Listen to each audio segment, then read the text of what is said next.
Poderoso, invencible, admirable, grande, fuerte, Dios, Rey de Reyes, asombroso.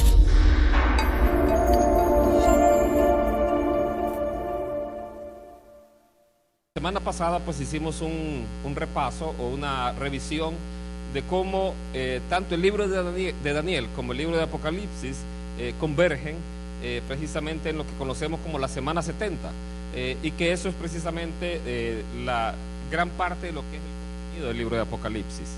Le voy a pedir si busca en su Biblia el libro de Apocalipsis capítulo 11.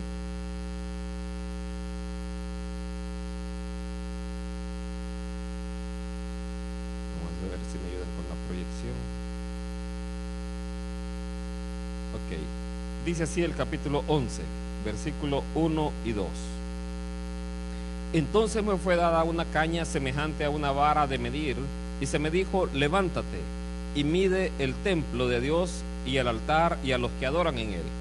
Pero el patio que está fuera del templo déjalo aparte y no lo midas, porque ha sido entregado a los gentiles, y ellos hollarán la santa ciudad 42 meses. Aquí a Juan se le está pidiendo que él proceda a medir el templo, pero se le da una instrucción bien específica, y es que mida el templo y los que adoran en él, pero que deje afuera una parte del templo, lo que era en este caso el patio que está fuera del templo, déjalo aparte y no lo midas, porque ha sido entregado a los gentiles, y ellos hollarán la santa ciudad 42 meses. Explicábamos la semana pasada que 42 meses son 3 años y medio. Entonces, la parte que ellos no están midiendo es una parte que, dice ahí la escritura, ha sido entregada a los gentiles. Les comentaba que en el lugar donde estuvo el templo anteriormente, era una aplanada bastante grande, y hoy hay 2 mezquitas. En una de ellas, los musulmanes consideran que ahí fue donde el profeta, no sé si es Mahoma o Alá, ascendió al cielo, en una de esas mezquitas. Por eso tienen ahí el domo de la roca. Entonces, para ellos los 2 lugares son lugares muy importantes para los musulmanes. Entonces ellos no dan lugar para que pueda derribarse ni destruirse, porque se armaría una gran guerra. Las posibilidades que ven algunos ¿cómo es que se llama? Algunos rabinos, es que entre las 2 mezquitas hay un espacio de tierra que ahí perfectamente se puede construir el templo judío. Interesante es eso, porque este pasaje lo que hace ver es que una parte de lo que era antes el templo, o el templo original, iba a ser propiedad de los gentiles, y esa es una de las propuestas que hoy existe. Voy a hacer un repaso, a ver si me ayudan ahí atrás otra vez. A ver. Bien. Vamos a ir al libro de 2 de Tesalonicenses, capítulo 2. Ahí está. Voy a hacer este repaso rápidamente para que nos ubiquemos en el escenario que estamos entrando actualmente. Hemos visto las primeras 6 trompetas, que la primera de ellas dice: 1/3 de la tierra fue quemada. La segunda, 1/3 parte del mar fue dañado. La tercera, 1/3 parte de las fuentes de las aguas fue dañada, fue envenenada por una estrella que cayó. La otra, 1/3 parte del día y de la noche están oscuros. Todo esto, imagínense qué convulsión generaría a nivel mundial. ¿Qué pasaría a nivel mundial? 1/3 parte de la tierra quemada, otra tercera parte de los mares dañados, los peces muertos en esa tercera parte del mar. Son catástrofes realmente grandes, que lo que provocaría realmente sería la unión, en este caso de la humanidad. Luego aparece la 5ª trompeta, donde demonios en forma de langosta pues atacan a los seres humanos, tenían un aguijón como escorpión. Luego aparecen 4 principados que matan a la tercera parte de la humanidad. Esa es la 6ª trompeta. La parte donde aparecen los 2 testigos todavía forma parte de la 6ª trompeta. Luego lo que vamos a ver y lo que estamos entrando ahora es la parte de la gran tribulación, que son los 3 años y medio. Aquí, al entrar a esta etapa, lo que encontramos, y de acuerdo al texto que acabamos de leer, es que el templo ya ha sido reconstruido.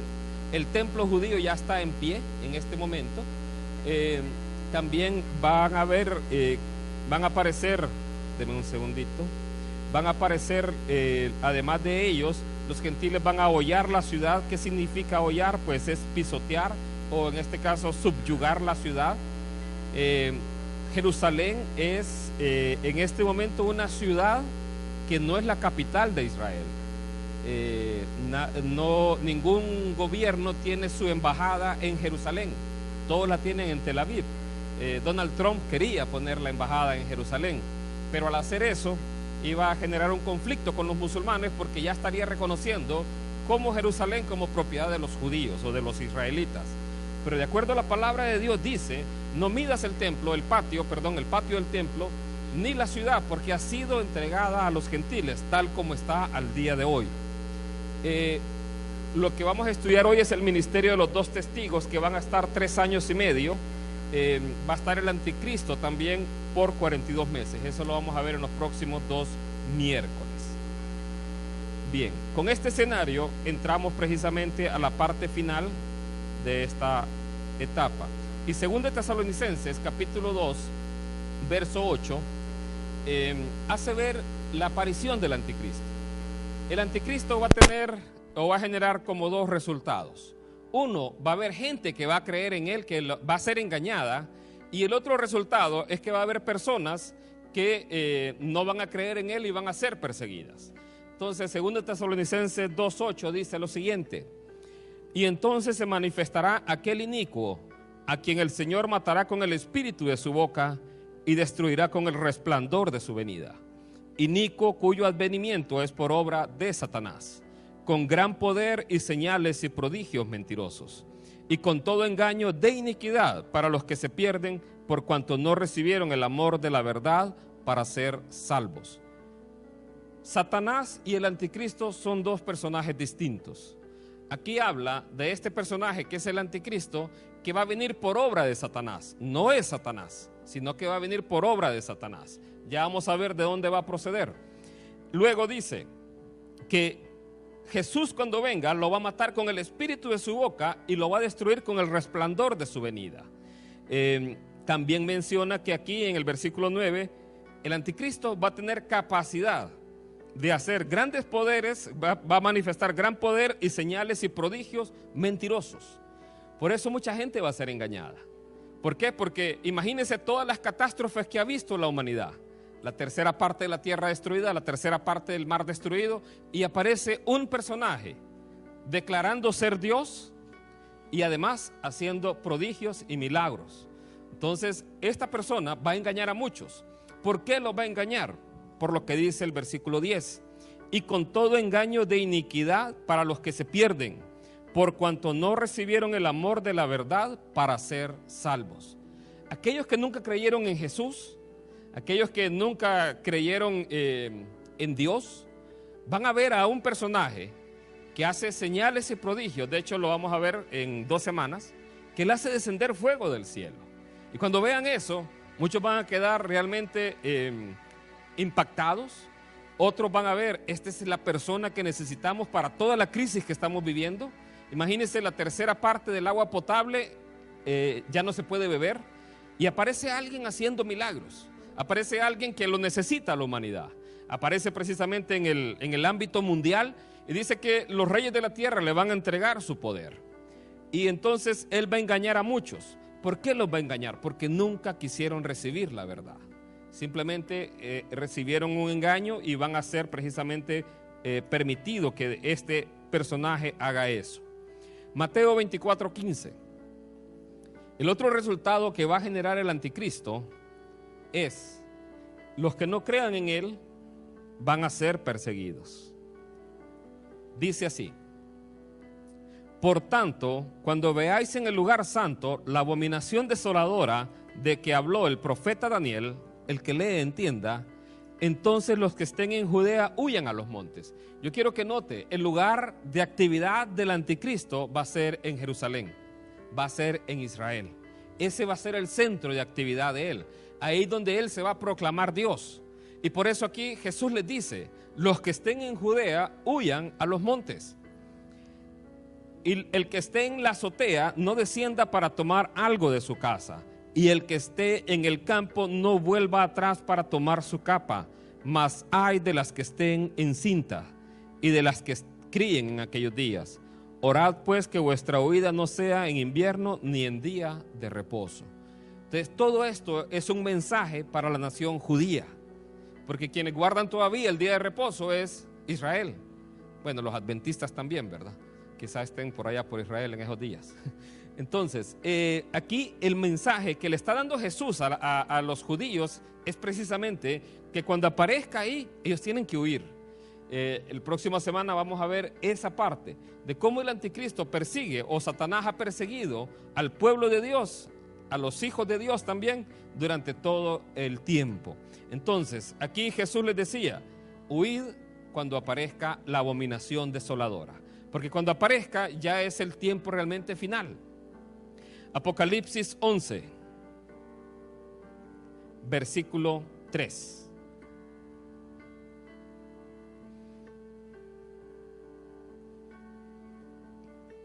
Entonces va a estar el anticristo operando, pero también Dios en su misericordia va a mandar a 2 testigos.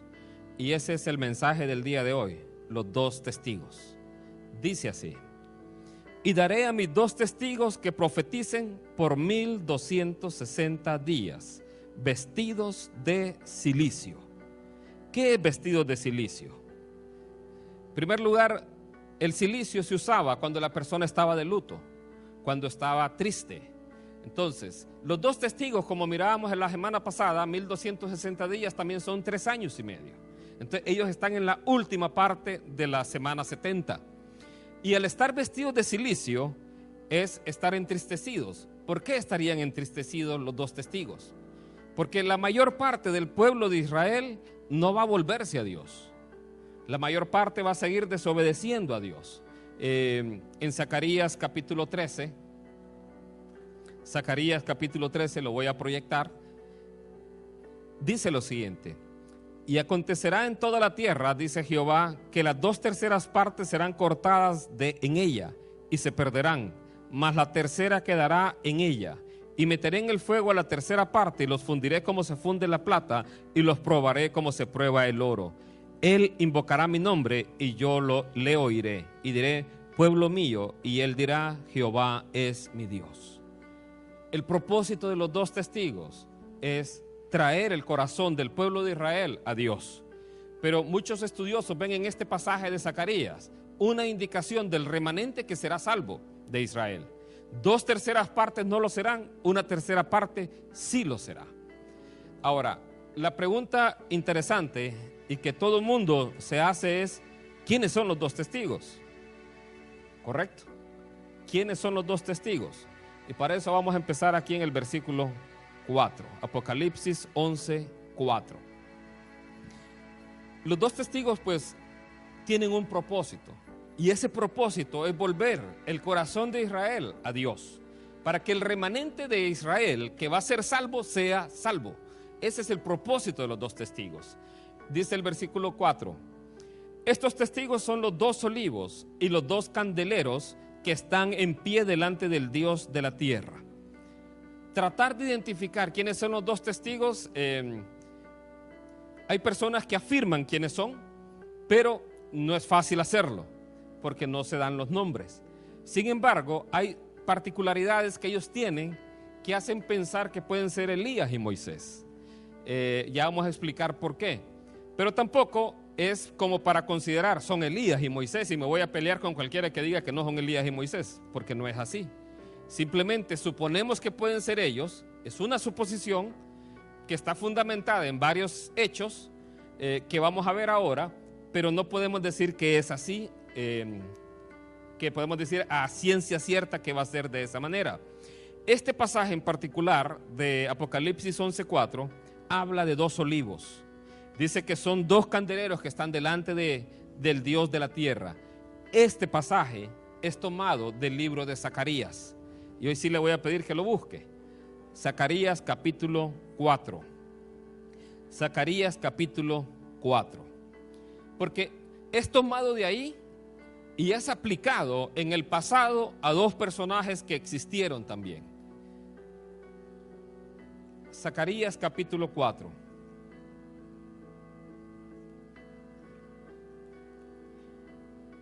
En este momento en Zacarías, ahí lo que ha ocurrido es lo siguiente. Israel fue llevado cautivo a Babilonia. ¿Por qué fue llevado cautivo a Babilonia? Porque habían desobedecido a Dios, se habían vuelto a la idolatría. Entonces fueron llevados cautivos a Babilonia. Pasaron los 70 años y ellos van a regresar a Israel. Pero el templo estaba destruido. Y a Zorobabel, un bonito nombre para alguno de sus hijos, a Zorobabel, que era el gobernador de Israel, tome nota, Zorobabel, y a Zorobabel, que fue nombrado gobernador de Israel, descendiente de David, y a Josué, sumo sacerdote de aquel tiempo, Dios los usó para que lideraran la reconstrucción del templo. La reconstrucción del templo judío es muy importante para los judíos. ¿Por qué? Porque era el centro de adoración para ellos con Dios. Era un lugar de comunión con Dios. Algunos siguen buscando Zacarías, ok. Les estaba dando tiempo. Zacarías 4, voy a proyectarlo. Dice así, está después de Génesis, antes de Apocalipsis. Dice así: volvió el ángel que hablaba conmigo y me despertó como un hombre que es despertado de su sueño, y me dijo, ¿qué ves? Y respondí, he mirado y he aquí un candelabro todo de oro, con un depósito encima y sus 7 lámparas encima del candelabro, y 7 tubos para las lámparas que están encima de él, y junto a él 2 olivos, el uno a la derecha del depósito y el otro a su izquierda. Entonces Zacarías tiene una visión y está viendo precisamente 2 olivos. El olivo es el lugar de donde se obtiene el aceite. Vemos que las lámparas estaban siendo suministradas con tubos para que el aceite no se apagara, para que la llama no se apagara de las lámparas, estuviera siempre encendida. Cuando hablamos del aceite, ¿a qué nos referimos normalmente? Al Espíritu Santo, al Espíritu Santo. Entonces nos referimos normalmente al Espíritu Santo, la presencia de Dios en nuestras vidas. Entonces aquí a Zorobabel y a Josué se les encomienda junto con Esdras la tarea de reconstruir el templo. Pero como decía en el libro de Daniel la semana pasada, la reconstrucción iba a ocurrir en tiempos angustiosos, en tiempos peligrosos. Los israelitas tenían que tener en una mano la espada y en el otro tenían que estar edificando. Entonces era un tiempo muy difícil, enfrentaron mucha oposición del enemigo. Entonces en ese tiempo Dios levanta 2 olivos. Esos 2 olivos son Zorobabel y Josué. Son las 2 personas que Dios levanta para la reconstrucción del templo, para que el corazón del pueblo de Israel se vuelva a Dios. Un corazón que había sido idólatra en el pasado, ahora volviera a Dios. Entonces, sigamos leyendo. ¿Qué le dice más acá? Versículo 5. El ángel que hablaba conmigo respondió y me dijo, ¿no sabes qué es esto? Y dije, no, Señor mío. Entonces respondió y me habló diciendo, esta es palabra de Jehová a Zorobabel, que dice, no con ejército ni con fuerza, sino con mi espíritu, ha dicho Jehová de los ejércitos. ¿De qué está hablando? De que la reedificación del templo no iba a ser con fuerza, no iba a ser con ejército, sino con su Espíritu Santo. Nosotros somos el templo de Dios, el templo y la morada de Dios. Este templo que anteriormente estaba caído, vino el Espíritu Santo y lo restauró en cada una de nuestras vidas. Entonces, aquí a Zorobabel lo que se le está dando es una palabra de ánimo. ¿Por qué? Porque estaban enfrentando muchos peligros. Estaban los enemigos precisamente al acecho, queriendo oponerse. De hecho, el rey de Medo Persa dio un edicto para que construyeran el templo. Pero luego los enemigos hicieron algo y mintieron, y entonces le dijeron que aquí se estaban sublevando en Jerusalén y prohibieron la construcción del templo. Y nuevamente tuvieron que ir donde el rey medo-persa para que permitiera la construcción. Entonces Dios le dice a Zorobabel: no es en tus fuerzas, es con mi Santo Espíritu. Entonces la obra de Dios, la obra que hoy hace la iglesia, no es en las fuerzas humanas, es con su Santo Espíritu. ¿Qué más le dice acá Dios a Zacarías? Le dice en el versículo 11: hablé más y le dije, ¿qué significan estos dos olivos a la derecha del candelabro y a su izquierda? Y hablé aún de nuevo y le dije, ¿qué significan las dos ramas de olivo que por medio de dos tubos de oro vierten de sí aceite como oro? Y me respondió diciendo, ¿no sabes qué es esto? Y dije, Señor mío, no. Él dijo, estos son los dos ungidos que están delante del Señor de toda la tierra. Entonces, en el pasado, Dios usó a dos personas, Zorobabel, que era el gobernador de Israel, y a Josué, que era el sumo sacerdote, precisamente como esos dos olivos, para la reconstrucción del templo. La reconstrucción del templo representaba la restauración otra vez de la comunión del pueblo con Dios, la restauración otra vez de esa identidad que tenían ellos como nación. Entonces iban a volver el corazón del pueblo hacia Dios. Este pasaje ahí se refiere a dos olivos, al igual que en Apocalipsis. En Apocalipsis, dos testigos van a ser como esos dos olivos que fueron en el pasado, que sirvieron para volver el corazón de Israel hacia Dios. Esos dos testigos van a tener la misma función. No son Zorobabel y Josué como en el pasado. Sin embargo, esto que se cumplió en el pasado se va a volver a cumplir en el futuro. Dios va a dar dos testigos para que den testimonio por 3 años y medio, para que el corazón de Israel se vuelva a Dios. Ahora, la pregunta es, ¿quiénes son los dos testigos en el futuro? ¿Quiénes van a ser esos dos personajes que van a salir ahí? ¿Será algún pastor de nuestra época? ¿Será algún evangelista de nuestra época? ¿O quiénes serán? Bien, la mayoría apuntamos a que pueden ser Moisés y Elías. Moisés y Elías. ¿Por qué razón? En primer lugar, váyase al libro de Apocalipsis, por los milagros que ellos hacen. Los milagros que ellos hacen son milagros que también hicieron Moisés y Elías. Vamos a Apocalipsis 11:5. Lo proyecto. Dice así, acerca de estos dos testigos: si alguno quiere dañarlos, sale fuego de la boca de ellos y devora a sus enemigos. Y si alguno quiere hacerles daño, debe morir de la misma manera. Vean aquí cómo empieza la descripción. Van a ser dos personas que van a hacer obras asombrosas realmente. Cuando estaba buscando imágenes de dos testigos en internet, aparecen unos que se parecen a los X-Men realmente, por cómo los dibujan, ¿verdad? Entonces, aquí aparece, y creo que es literal, el hecho de que ellos van a poder quemar a la gente, así con fuego. Aquí puede ser fuego que sale de la boca. Algunos dirán, a mi esposo cuando se levanta. Pero aquí creo yo que puede ser así, aunque también puede ser que por la palabra de ellos hagan descender fuego del cielo. Quien hizo un milagro parecido a este es Elías. Dice también más, y si alguno quiere hacerles daño, la persona que intente hacerles daño va a morir de la manera que él ha pensado hacerle daño a estos dos testigos. Van a ser personas intocables realmente, para que su ministerio pueda desarrollarse en Israel. Verso 6, estos tienen poder para cerrar el cielo, esto es, a fin de que no llueva en los días de su profecía. ¿Cuánto es el tiempo de su profecía? 3 años y medio. ¿Quién hizo que no lloviera durante 3 años y medio en la tierra, en Israel? Fue Elías, precisamente. Elías hizo que no lloviera durante 3 años y medio. Entonces, ellos van a tener poder para hacer que no llueva durante 3 años y medio. Tienen poder sobre las aguas para convertirlas en sangre. ¿Quién hizo esto? Moisés. ¿Qué más dice? y para herir la tierra con toda plaga cuantas veces quieran. Entonces, Moisés desató muchas plagas en Egipto.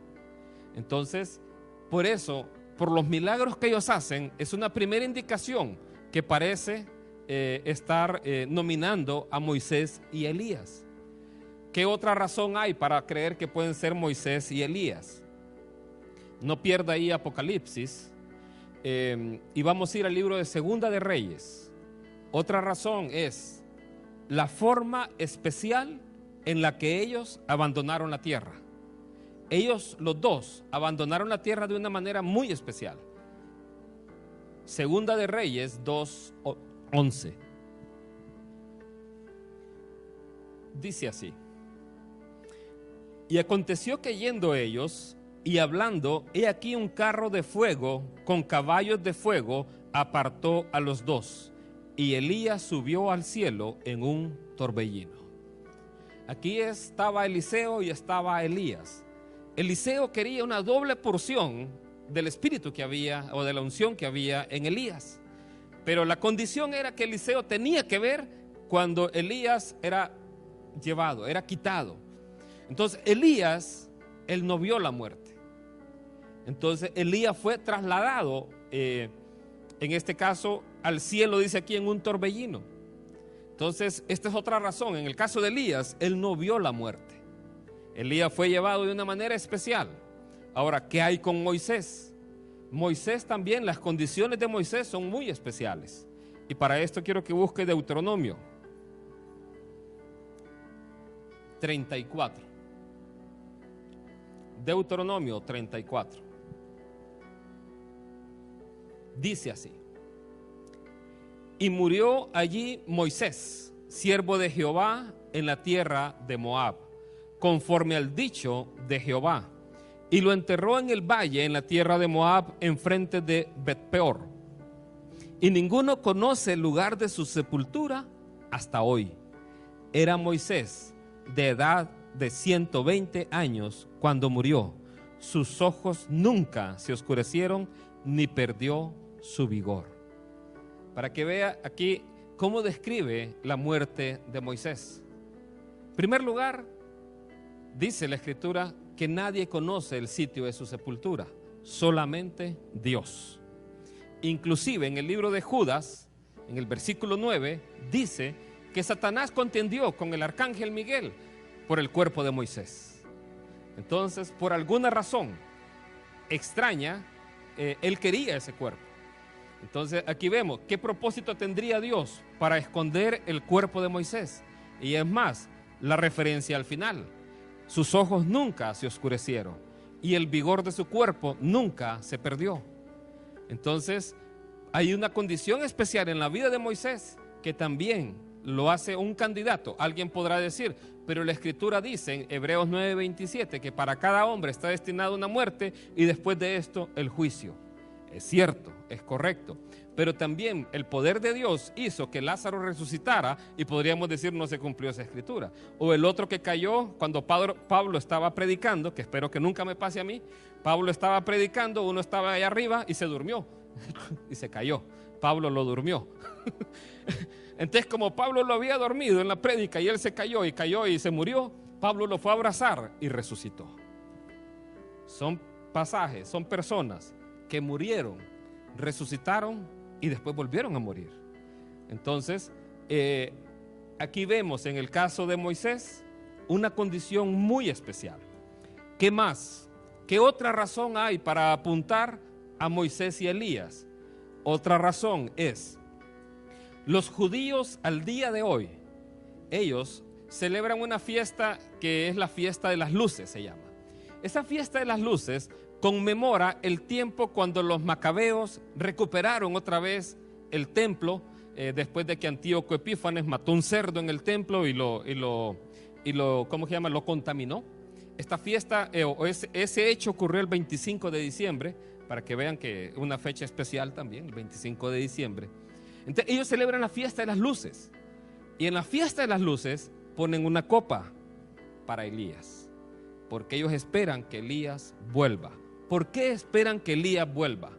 Malaquías 4. Este sí, está antes de Mateo. Malaquías 4. Ellos esperan, los judíos esperan que Elías vuelva.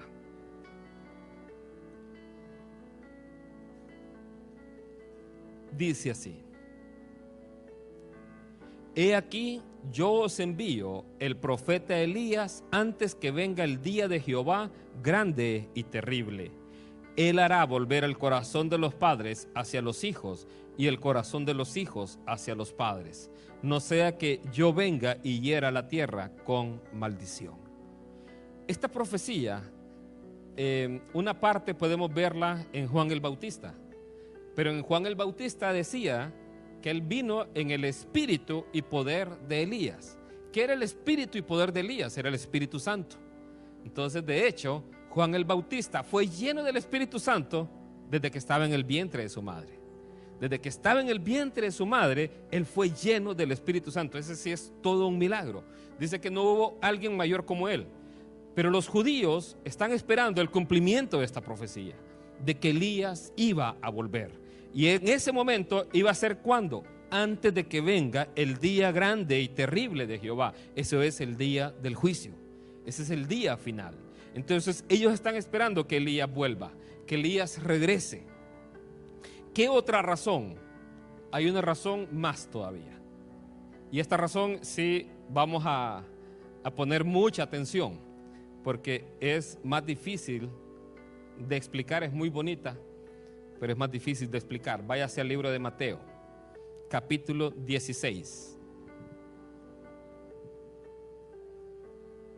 Mateo capítulo 16, versículo 27. Hay una razón más todavía. Dice así: porque el Hijo del Hombre vendrá en la gloria de su Padre con sus ángeles, y entonces pagará a cada uno conforme a sus obras. Jesús está hablando ahí de su segunda venida.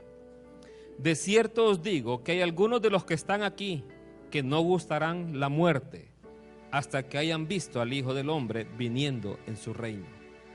¿A quiénes les está diciendo esa palabra Jesús? A sus discípulos. Entonces, pero ahí dice que ellos iban a ver venir a Jesús en su reino y no iban a gustar la muerte, algunos de ellos. Entonces la pregunta es, ¿cómo se cumplió eso? Jesús no ha venido todavía, pero ¿cómo se cumple ese pasaje entonces? Que algunos no iban a gustar la muerte hasta ver a Jesús venir en su gloria. Esa es la parte interesante. Este pasaje está en los 3 evangelios de Mateo, Marcos y Lucas. Está en los 3 y está de la misma manera. Y todos relacionan ese versículo que acabamos de leer con el contenido que está a continuación. Mateo 17.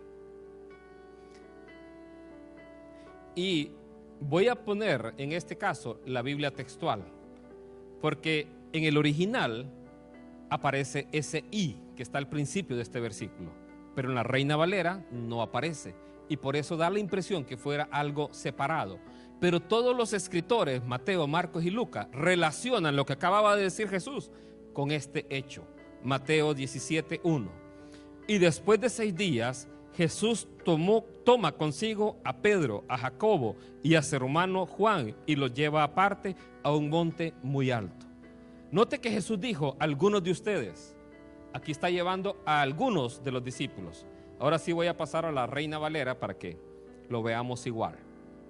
Dice así: 6 días después Jesús tomó a Pedro, a Jacobo y a Juan su hermano y los llevó aparte a un monte alto. Y se transfiguró delante de ellos, y resplandeció su rostro como el sol, y sus vestidos se hicieron blancos como la luz. Y he aquí, les aparecieron Moisés y Elías hablando con él. ¿Qué fue lo que les dijo Jesús? Que lo iban a ver, así como iba a venir en su venida, como en su reino. Vimos que al anticristo Jesús lo va a matar, dice, con el espíritu de su boca y con el resplandor de su venida. Aquí Jesús, Él se transfigura, y en este caso es algo más bien, lo milagroso de Jesús, en este caso, no es la transfiguración en sí, porque Él es Dios y Él es así. Más bien el milagro es cuando Él se hace hombre, y todos los 33 años que estuvo aquí en la tierra fue hombre. Aquí Él se muestra en su realidad como Dios, en su gloria. Y dice que en la cara se le pone como el sol. Fue resplandeciente. Y en este resplandor aparecen también Moisés y Elías. ¿Qué era lo que Jesús les estaba dando a conocer? Cómo Él iba a venir. Entonces, como parte de su segunda venida o de su venida en el reino, iban a venir también Moisés y Elías. Sigamos leyendo para aclarar esto. Verso 4. Entonces Pedro dijo a Jesús: Señor, bueno es para nosotros que estemos aquí. Si quieres, hagamos aquí 3 enramadas, una para ti, otra para Moisés y otra para Elías. Mientras él aún hablaba, una nube de luz los cubrió. Y he aquí una voz desde la nube que decía: Este es mi Hijo amado, en quien tengo complacencia, a él oíd. Al oír esto, los discípulos se postraron sobre sus rostros y tuvieron gran temor. Bien, si usted lee los otros 2 evangelios, en Marcos y en Lucas, va a ver que los dos dicen, cuando Pedro dice hagamos 3 enramadas, ¿por qué dice 3 enramadas? Es hacer 3 tiendas. 3 tiendas es como para decir, como aquí está bueno esto, no quiero que nos vayamos. Hagamos unas tiendas y acampemos aquí, estemos un buen rato. ¿Por qué? Porque ellos estaban hablando de las cosas celestiales. En el libro de Lucas dice que Moisés y Elías estaban hablando de que después de la muerte de Jesús en la cruz, Él iba a irse al cielo. De eso estaban hablando. Entonces Pedro dice, es bueno que estemos acá. Marcos y Lucas dicen, Pedro no sabía lo que estaba diciendo. Pedro estaba ahí atónito de todo lo que estaba viendo y no sabía lo que hablaba realmente. Estaba hablando como incoherencia, casi dicen eso. Mientras él aún hablaba, una nube, la nube es la presencia de Dios. Eso es el Shekinah de Dios, es lo que representa. Y en esa nube, una voz que decía, este es mi Hijo amado en quien tengo complacencia. La misma voz o las mismas palabras cuando Jesús fue bautizado. Dios el Padre hablando, este es mi Hijo amado en quien tengo complacencia. Al oír esto, los discípulos se postraron, dice, sobre sus rostros y tuvieron gran temor. Ahora, Jesús les dijo, van a haber unos de ustedes que no van a ver la muerte sin que antes hayan visto venir el reino de Dios. Este hecho es lo que nosotros vemos como una representación de su venida. Ahora, ¿será así? ¿Qué pasará si usted le preguntara a Pedro, Pedro, ¿eso fue una representación de la venida de Jesús? ¿Qué creen que les diría Pedro? Bueno, lo bueno es que Pedro lo dijo. Segunda de Pedro 1. Segunda de Pedro 1. Vea este evento, cómo lo relaciona Pedro. Esto que acabamos de leer, ¿cómo lo relaciona Pedro? Jesús les decía, algunos de ustedes vimos que eran Pedro, Jacobo y Juan. Segunda de Pedro 1, 16 al 18. Dice así: porque no os hemos dado a conocer el poder y la venida de nuestro Señor Jesucristo. Cuando habla de la venida, ahí está hablando de la parusía, el tiempo de la segunda venida. Dice, porque no os hemos dado a conocer el poder y la venida de nuestro Señor Jesucristo siguiendo fábulas artificiosas, sino como habiendo visto con nuestros propios ojos su majestad. Pues cuando Él recibió de Dios Padre honra y gloria, le fue enviada desde la magnífica gloria una voz que decía, este es mi Hijo amado en el cual tengo complacencia. Y nosotros oímos esta voz enviada del cielo cuando estábamos con Él en el monte santo. Pedro sí relaciona, dice, no los hablamos esto como una fábula, sino que nosotros vimos el poder de Jesús y la venida de nuestro Señor Jesucristo. Ese evento que ellos vieron, lo que relaciona precisamente, fue un vistazo como de su segunda venida. Y en ese vistazo de su segunda venida, ¿quiénes aparecen? Moisés y Elías. Entonces, por esas razones es que consideramos que Moisés y Elías pueden ser los candidatos más indicados para representar a esos dos testigos. por las maravillas que hacen, por la forma en que ellos pasaron de este mundo, por la forma también en que se profetizó. De hecho, a los israelitas se les dijo que él iba a levantar un profeta como Moisés. Algunos creen que es Moisés el que va a levantar. Y la otra es por este hecho, en donde Jesús les dio un vistazo de su segunda venida, y en ese vistazo aparecen ellos dos. Ahora, es una suposición. Todo eso es una suposición. No podemos afirmarlo así categóricamente porque no aparecen sus nombres. Pero sí, con todas las características que se dan, creemos que pueden ser ellos. Apocalipsis 11:7. Apocalipsis 11:7. Dice así: cuando hayan acabado su testimonio, la bestia que sube del abismo hará guerra contra ellos y los vencerá y los matará. Y sus cadáveres estarán en la plaza de la grande ciudad, que en sentido espiritual se llama Sodoma y Egipto, donde también nuestro Señor fue crucificado. Bien. Dice que cuando ellos hayan completado su testimonio, vea que el enemigo no tiene poder para tocar una vida mientras el propósito de Dios en esa vida no se haya cumplido. Alguien podrá decir: hey, pero que Dios permita que los mate, ¿es malo Dios? Alguien podría decir eso. Susan me decía que en un pasaje de Discovery Channel o algo así aparecía que Dios es bueno y malo, decían ahí en el Discovery Channel. Pero no es así. Lo que pasa es que Dios tiene un propósito más grande todavía. Nosotros, si vemos ahí la muerte como el fin de todo, podemos decir que sí, pero no es el fin de todo. Y Dios permite esto porque hay un propósito mayor, que ya lo vamos a ver aquí más adelante. Entonces, vea de dónde sube la bestia. ¿De dónde sube? Del abismo. ¿Se acuerda qué es el abismo? El abismo es el lugar de morada de los demonios. En la quinta trompeta, a un ángel se le dio la llave del abismo. Entonces, y desde ahí empezaron los ataques demoníacos. Pues esta persona que va a ser la bestia, que va a ser el anticristo, va a ser poseído por un principado demoníaco, precisamente en este momento. Y esa persona aquí se le llama la bestia. En Apocalipsis al anticristo se le denomina la bestia. Cuando dice bestia, no piensa en un perrito, en un gatito, o en un canario, en un loro. Son animales sin duda. Pero la bestia que hace referencia aquí es una bestia de las que son fieras, como un león, como un tigre, como un oso, que devora, que hace daño. Entonces, la bestia dice que sube del abismo, va a hacer guerra contra ellos y los vencerá y los matará. Y vea dónde van a estar sus cadáveres. Dice, sus cadáveres estarán en la plaza de la grande ciudad. ¿Cuál es esta ciudad? ¿Dónde va a ser? Que en sentido espiritual se llama Sodoma y Egipto. En sentido espiritual es así. Pero ¿cuál lugar es? El lugar está claro, donde también nuestro Señor fue crucificado. ¿Dónde fue crucificado Jesús? Jerusalén. Entonces, este hecho, los dos testigos van a dar testimonio en Jerusalén. Y ahí van a ser vencidos por el anticristo. El centro de operaciones del anticristo va a ser Jerusalén. Entonces, él va a venir y en ese tiempo los va a matar. Se le llama Sodoma y Egipto. Imagínense, yo nunca he ido a Israel, pero cuando veo videos, veo un montón de idolatría.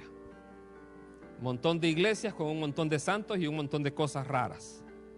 Se ve idolatría ahí. Están los templos musulmanes también, donde adoran a otros. Entonces, aquí se le llama Sodoma. Uno conoce a Sodoma, ¿cómo fue? Uno conoce a Egipto también. Y a eso lo asemeja este pasaje, desde el punto de vista espiritual.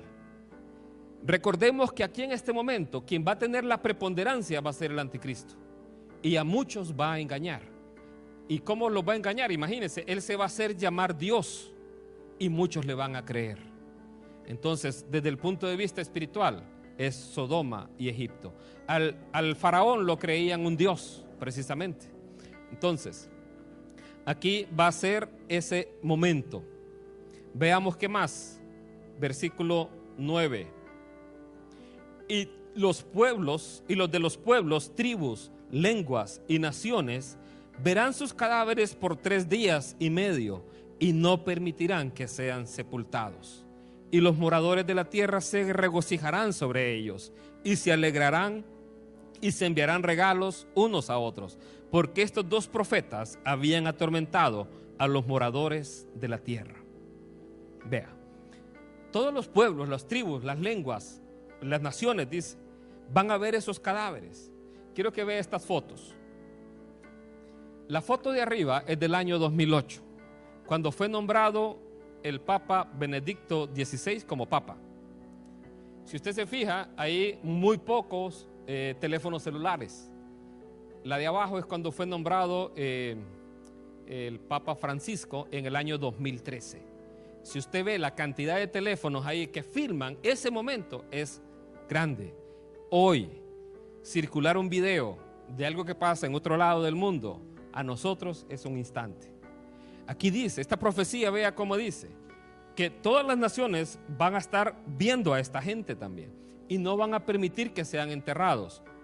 Cuando un enemigo no es enterrado, es una falta de respeto. Entonces, en este caso, los consideran a ellos enemigos.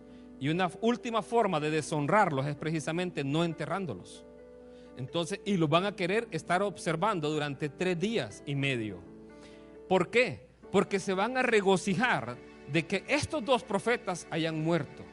Imagínense, las únicas 2 personas ahí en Jerusalén en ese momento que están dando testimonio de Dios, que le están diciendo a la gente, los juicios que estamos recibiendo es por nuestra culpa, porque ustedes se han olvidado de Dios y buscando que la gente se vuelva a Dios, los van a matar y se van a gozar de haberlos matado.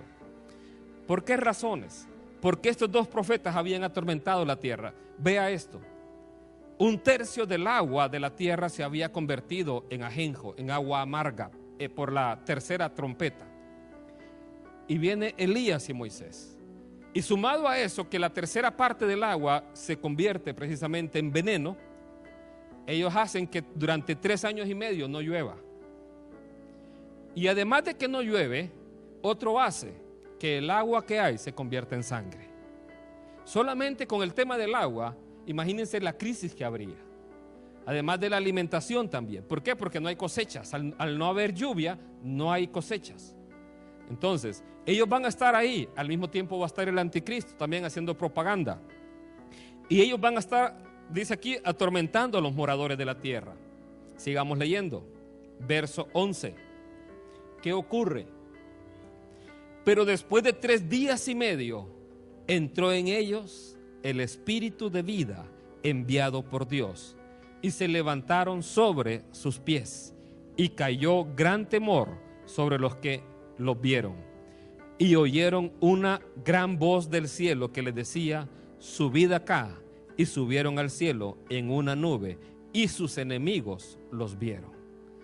Este evento, imagino, va a pasar varias veces ahí por CNN, si es que sigue existiendo, o por Abriendo Brechas, si es que sigue también, HCH, o por YouTube, viendo el momento en que ellos resucitan. Dice que el Espíritu de Dios, el Espíritu de vida, hace que ellos resuciten y son llevados al cielo. Entonces, un detalle aquí para que lo vaya notando. Dice aquí, se levantaron sobre sus pies. Normalmente cuando dice que alguien ha muerto y se levanta sobre sus pies es que resucitó. Eso le dijo Dios a Daniel: tú te levantarás, tú te pondrás de pie. Eso es, tú vas a resucitar. Finalizamos ahora, versículo 13. Algunos dirán, bueno, pero es malo Dios. No, no es malo. Lo que pasa es que los pensamientos de Dios no son como los nuestros. En aquella hora hubo un gran terremoto y la 10ª parte de la ciudad se derrumbó. Y por el terremoto murieron en número de 7,000 hombres.